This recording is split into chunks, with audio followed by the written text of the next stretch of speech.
Are you tired of hunting for checkout links in Whop? Learn the exact 7-click path to create one in under 30 seconds. I'll walk you through each click, from login to copying your link. No fluff, just the steps. Start by logging into your Whop account.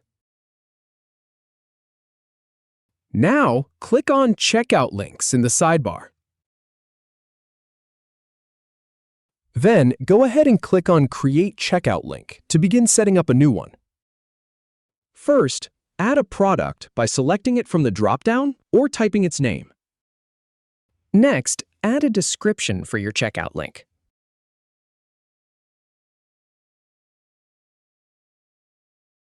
Once that's done, click on Create Checkout Link.